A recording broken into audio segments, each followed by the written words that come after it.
indicated you chastised Council and DGR for not providing money for public education. It got a standing ovation, and I believe that was you who said that. Well, yes, chastising might be too strong a word. What I was doing was simply pointing out that this is a hell of a way to run a show.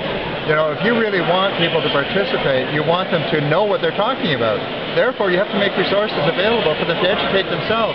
This is a public policy issue. Council is the representative of the people. The NWMO is supposed to be representative of Canadians as well. They should be making resources available. This is what has been done in the past when we had a siting task force to look into Port Hope waste. Every community was given its own resources to educate itself in its own way, whatever way they saw fit. And that's what should be happening here, and it's not. There was a gentleman that mentioned leave well enough alone because we haven't got enough information. Is that the essence of your message as well? No, on the contrary. My message is find out a lot more about this because I believe that we have hidden agendas here which are not being put up front.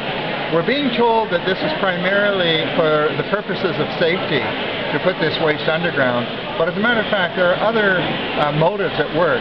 One of them is a public relations motive to try and make it look as if the problem is solved even though it hasn't been.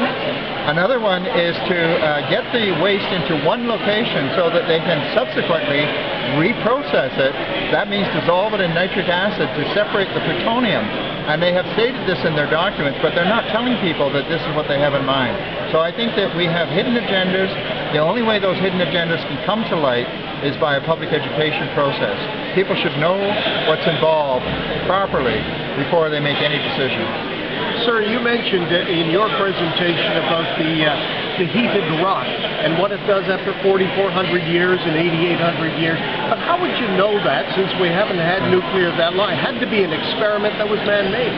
It wasn't an experiment. It was a mathematical calculation done by Atomic Energy of Canada Limited. This is from their environmental assessment documents that they submitted to the Government of Canada. So these are not my figures. These are figures from Atomic Energy of Canada Limited. They say that the rock will heat up and will not return to its original temperature within two times of its original temperature until 50,000 years have passed. So there will be what they call a thermal pulse. There will be a period of 50,000 years when the rocks will get hotter and then they will get cooler again. The question is, what happens to the rock in the meantime? What is this going to do to the integrity of the repository? Is there going to be further cracking? Are the cracks that are already there going to be made larger? And what happens to the material they use to plug the hole with?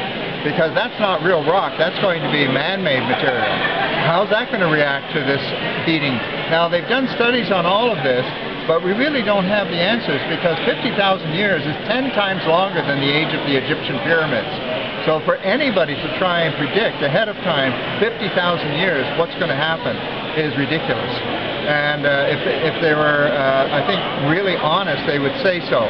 This is merely a best guess based on a very simplistic mathematical model. We really don't know what's going to happen.